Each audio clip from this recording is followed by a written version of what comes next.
Today on CTV News at 5, border delays at Coots Crossing as RCMP investigate a suspicious package. Plus, Medicine Hat police investigate a homicide after an autopsy on a 94-year-old woman found dead in an apartment fire. And a decision in Montana that could mean more time for an Alberta man on death row.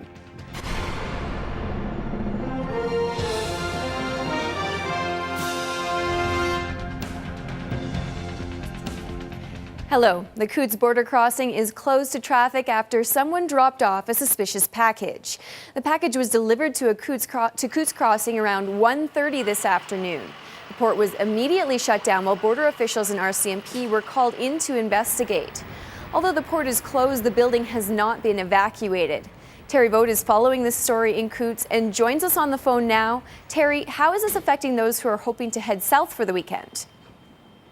Well, right now there's about 25 large truck semis that are lined up at the weigh scale at Coots. Other than that, they've set up a roadblock about 15 kilometers north of the border. That's just outside of Milk River. And volunteer firefighters from Milk River are turning vehicles away at that point. They're diverting them to the next closest border crossing, which is Del Bonita. That's about 60 kilometers away. We did talk to a number of travelers, a couple that was heading home to Iowa, another man from northern Alberta who is hoping to attend a funeral in central Montana. They've all decided to take the detour rather than wait and see when the border is going to reopen. Thanks, Terry. Residents in the community of Coots are not being affected and local traffic is being allowed through the roadblocks. Bomb experts have been called in to investigate. A 94-year-old woman is dead in what Medicine Hat police are calling the city's second homicide of the year. The woman's body was found inside an apartment after a fire on August 29th. Police say autopsy results show she likely died from multiple blunt force injuries, which happened before the fire. Officers also believe the blaze was deliberately set. Police say they have no prime suspects, and since there didn't appear to be anything out of place in the home that would have suggested a robbery, they also don't have many leads. What's troubling is determining motive for this. That's something we have to try and understand and to develop. We don't know where that's going to take us just yet. The woman's name hasn't been released as officers are still trying to confirm her identity. However, it's believed she was living in the apartment unit at the time. Medicine Hat police are asking anyone with information on this crime to contact their office or Crime Stoppers. A young boy is in critical condition after playing in a sand pit at a southern Alberta campsite. The incident happened at the Gold Bay campground on Saturday morning. Two boys were building forts in the pit when it collapsed, burying two brothers in the sand. One of the boys was up to his waist while the other was buried completely. Stars Air ambulance flew that boy to Alberta Children's Hospital. He was listed in stable but critical condition. The family of a child who drowned in a Lethbridge wave pool is hoping an inquiry this winter will lead to some positive changes to ensure this doesn't happen to anyone else. It was 2 years ago yesterday that 5-year-old Maddox James Yellowwings was found unresponsive in the wave pool at a South Lethbridge hotel.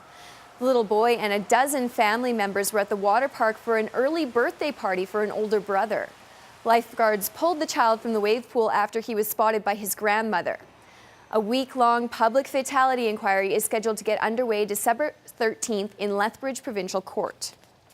It's really sad that we have to do a memorial, then the next day we have to celebrate my other grandson's birthday.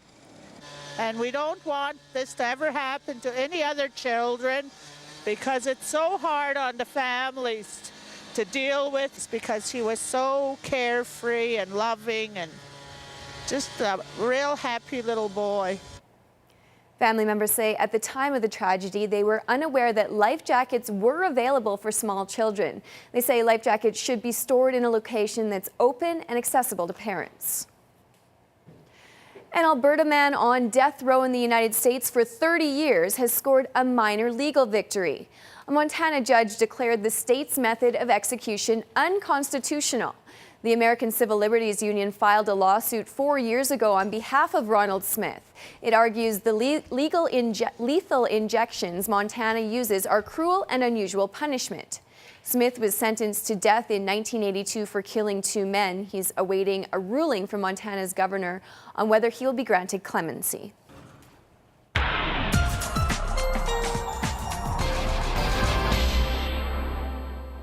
And Dory's in with weather, and I hear it's going to be hot and sunny for the weekend, 29 and 30. I know, it's like July weather, late July, early August weather that we're enjoying here in September. Yeah, we could hit 30 degrees on Sunday very easily. We're getting a lot of pull up of warm air from California, would you believe? So jet stream as well to the north, and that's allowing that air to flow north as well. So I'll keep you posted on what the temperatures are going to be for next week in just a couple of minutes. Thanks, Jack. Thanks, Dory. Political scientists at the University of Lethbridge say a Parti Québécois minority could have a direct impact on our economy.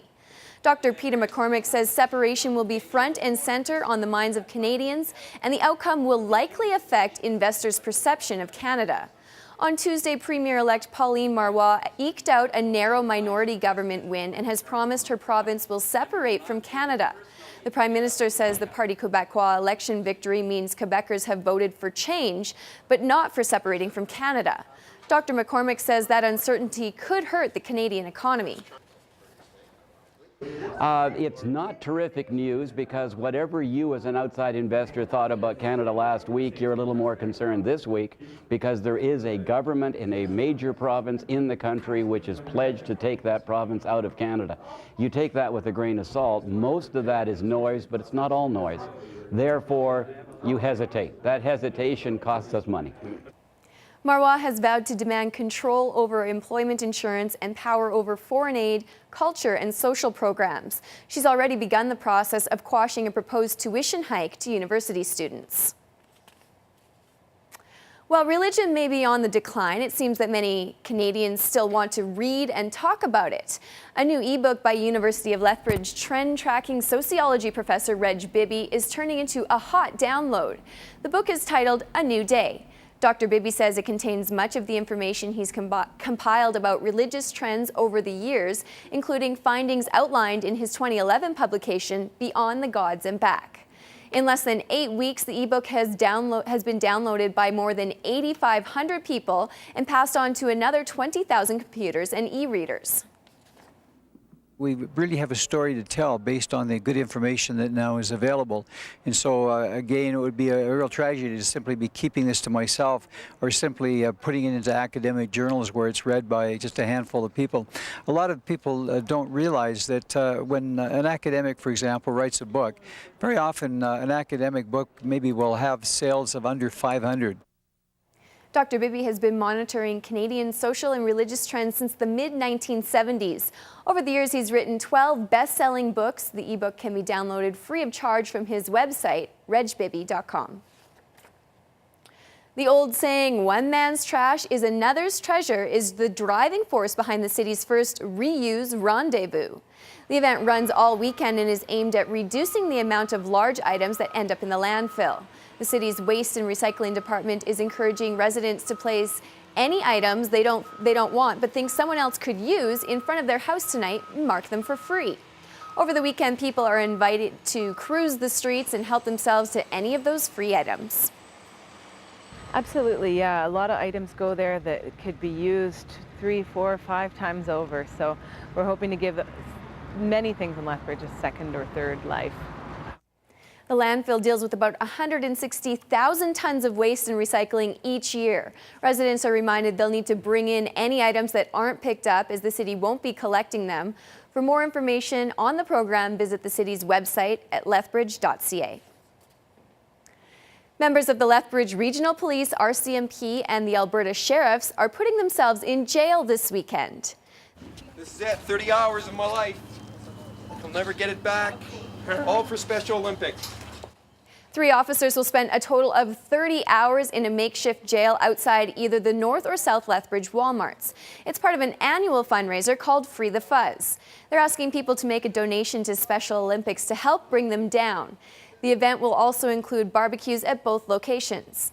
Police personnel and Special Olympians will also be on the ground selling T-shirts, water bottles, and collecting donations. If we didn't take the time and the effort and raise this money, they would never have that opportunity to do those things. And why shouldn't they? They are people just like the rest of us, and they should have the opportunity to thrive in life just like the rest of us. Last year's Free the Fuzz event raised over $20,000. Organizers are hoping to match that this year. Dozens of local businesses went head-to-head in support of the United Way. We met up with Team CJOC on the 8th hole of the mini golf portion. The corporate challenge pitted companies against each other in a mini golf, go-karts, and real golf out on the Evergreen Golf Center. The United Way is hoping to raise $9,000 for local charity. Really what the United Way is all about is about bringing people together, trying to do the best that we can to bring support together for the community agencies that we support. And this is a great fun way to do it. It's something a little bit different and different than your average golf tournament. The challenge ends tonight around 7 o'clock. And now let's take a look at the markets.